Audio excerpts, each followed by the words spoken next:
Assalamualaikum warahmatullahi wabarakatuh. Anak-anak kelas 8A, 8B, 8C, dan 8D. Selamat datang di kelas Bahasa Indonesia. Di kelas 8 semester 1 ini ada 5 materi yang akan kita pelajari. Yang pertama, teks berita, kemudian teks iklan, slogan, dan poster.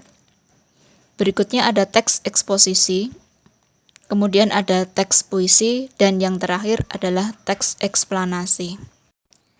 Sebelumnya saya ingin menyampaikan ada 3 penilaian yang akan kita jalani dalam 1 semester ini pada setiap babnya. Yang pertama ada penilaian pengetahuan, nanti mencakup ulangan harian, kemudian tugas-tugas, kemudian ada penilaian tengah semester, kemudian ada penilaian akhir semester. Yang kedua ada penilaian keterampilan, itu nanti berkaitan dengan tugas praktik, bisa juga tugas portofolio maupun proyek. Kemudian yang ketiga ada penilaian sikap. Nah, sikap ini akan diamati oleh guru atau diobservasi oleh guru melalui bagaimana kalian ketika kalian mengerjakan tugas itu. Dan juga ini terkait dengan ketertiban kalian di dalam mengerjakan tugas. Nah, adapun KKM, mata pelajaran Bahasa Indonesia ini adalah 75. Media pembelajaran yang akan kita gunakan selama 1 semester ini diantaranya adalah Google Classroom, kemudian ada juga Google Sites yang nanti akan saya share linknya di Google Classroom maupun di grup WA. Kemudian ada juga Google Form, nanti terkait dengan untuk mengerjakan penilaian harian maupun tugas-tugas yang lain. Nah, kita juga akan menggunakan WhatsApp grup Bahasa Indonesia. Nah, anak-anak, ada beberapa hal yang harus kalian perhatikan. Yang pertama, kalian wajib menyimak materi yang saya sampaikan. Karena kalau kalian tidak menyimak materinya, kalian tidak akan bisa untuk memahami maupun mengerjakan tugas. Kemudian, tugas itu wajib kalian selesaikan secara mandiri, sesuai dengan kemampuan diri kalian sendiri. Nah, tugas ini nanti gunanya untuk penilaian raport. Kemudian, untuk tugas dan juga materi, itu nanti kalian simak sesuai dengan jadwal Bahasa Indonesia setiap Kamis, itu pukul 7.30 sampai dengan 8.30. Kemudian, Jumat, itu pukul 8.30 sampai dengan pukul 10 dengan waktu istirahat sekitar 30 menit. Nah, kemudian kalian wajib tertib untuk menyelesaikan tugas dan kewajiban sesuai dengan jadwalnya yang telah ditentukan. Nah, nanti mohon kalian tidak menumpuk tugas, karena kalau kalian semakin menumpuk tugas, nanti materinya maupun tugas tidak akan bisa kalian serap dengan saksama, ya. Tolong diperhatikan.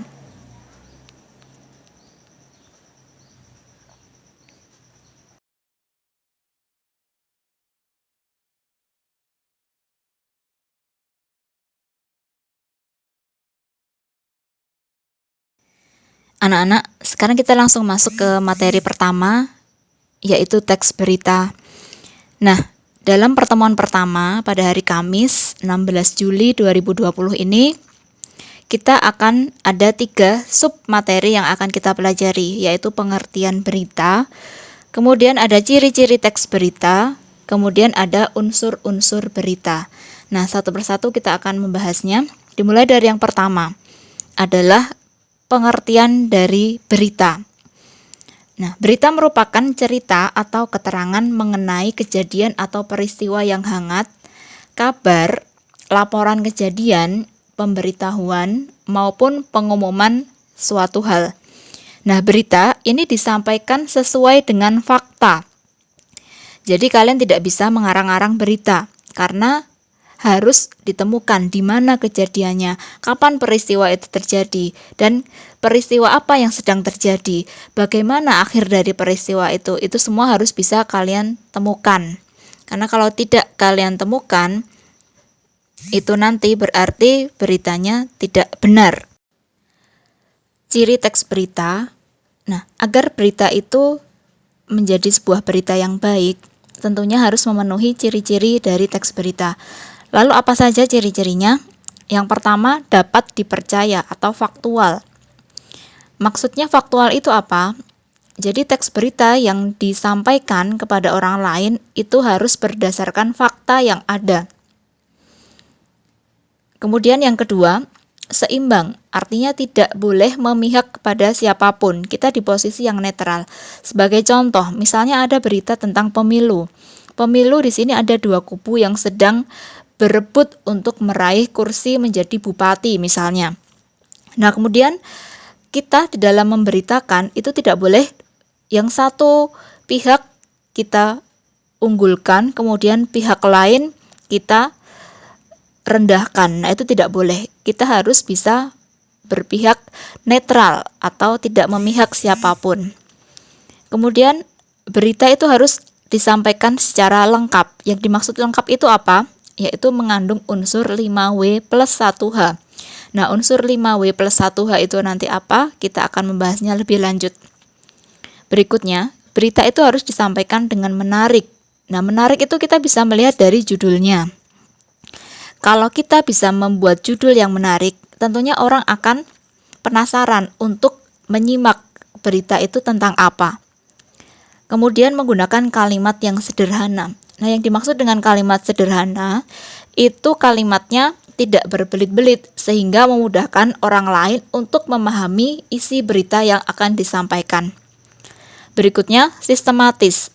Nah, yang dimaksud dengan sistematis itu harus disampaikan secara berurutan baik waktu maupun peristiwanya supaya jelas dan mudah dimengerti. Jadi misalnya berita yang kalian simak itu misalnya ada 2 hari kejadian. Nah, kejadian yang disampaikan adalah hari sebelumnya dan hari sesudahnya. Nah, maksudnya seperti itu. Kemudian terkini atau aktual. Nah, yang dimaksud terkini, teks berita itu akan lebih menarik kalau kita membahas peristiwa yang baru hangat terjadi atau baru saja terjadi. Semisalnya kita membahas peristiwa yang sudah terjadi 5 tahun yang lalu misalnya.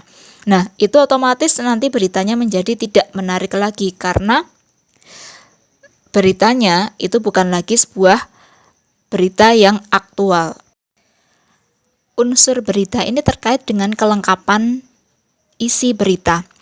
Unsurnya kita bisa membuat rumus 5W plus 1H.